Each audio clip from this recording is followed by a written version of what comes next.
आज भगवान वाल्मीकि का प्रकट दिवस है। इस दिवस पर आप क्या कहना चाहते हैं?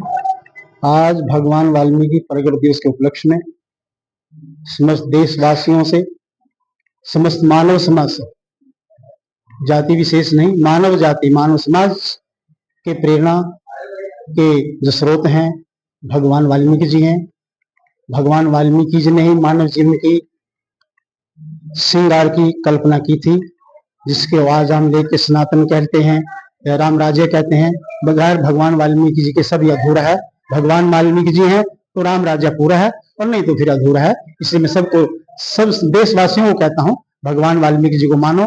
उनसे ही राम रावण, भगवान वाल्मीकि जी के एक ऐसे महान हैं जिनकी रचना के दो पात्र हैं, रावण और राम। मेरी दृष्टि में मैं रावण की पूजा करता हूँ और राम की भी। लोग नहीं जानते, रावण का पुतला जलाते हैं, वो मेरी दृष्टि से बाहर है। रावण का जो पुतला जलाते हैं वो अज्ञानता है, वो विद्वता नहीं है। वाल्मीकि के रावण की पुतला नहीं जलाया जाता, उसकी पूजा की जाती है। वाल्मीकि रामायण के राम की पूजा की जाती, पुतला नहीं जलाया जाता।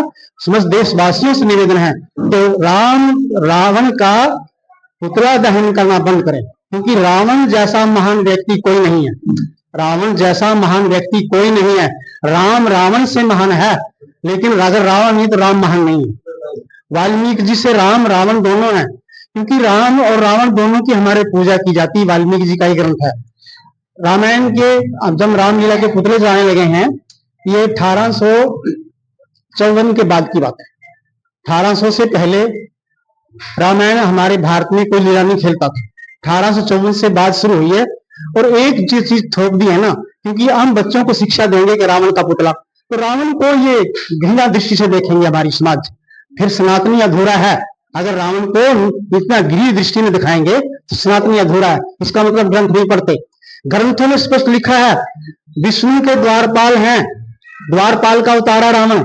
जब विष्णु के द्वारपाल ने रावण का अवतार लिया तो आप उसकी, वो तो भगवान विष्णु का तो द्वारपाल है, विष्णु को मिल रहा तो आप उसका पुतला नहीं जला सकते। तो जय विजयी हैं, अनन्य भक्त तो रावण ही है। अब जो राम की पूजा करे, राम की पूजा करने से पहले रावण की पूजा करेगा, वो सीध होगी। अब रावण का पुतला जलाओगे, एक ब्राह्मण है रावण, तो 3 जन्म लगेंगे। भक्ति करूंगा 7 जन्म लगेंगे। 7 जन्म की इंतजार नहीं करी जय और विजय ने, रावण ने 7 जन्म की इंतजार नहीं कर सकता। मेरे को 3 जन्म में जाना है। ये दुश्मनी हल्काई। मंदोदरी से कह रहे हैं ना कि मंदोदरी तू राम, पता नहीं कितने, मैं तो तेरे से ज्यादा राम कहता हूँ। तेरे और मेरे कहने मंत्र है, क्या नहीं, तेरे और मेरे कहने मंत्र है। तू माला फिर के जय श्री राम कहती है, मैं कहता राम आ स्वीकार कर, राम आ स्वीकार कर, इस तरह खत्म की जाए। ये मेरा सारी समाज से निवेदन। आज यहाँ इस जन्म उत्सव पर वाल्मीकि जी के आकर इसलिए बहुत अच्छा लगा। महाराज जी के सानिध्य में बहुत बड़ा ज्ञान पैदा हुआ कि राम रावण के बिना अधूरे हैं, और रावण की भक्ति के बिना राम जी की भक्ति का रास्ता नहीं ढूंढा जा सकता। ये एक अच्छा ज्ञान था। आज अनादि कवि वाल्मीकि जी के उत्सव पर मैं सबको शुभकामनाएं भी देता हूँ, और ये अनुरोध करता हूँ भी जो महाराज जी ने कहा उस रास्ते पर चलकर सामंजस्य स्थापित करें, और ये परंपरा जो दहन की है इसको समाप्त करने का काम करें। जय वाल्मीकि।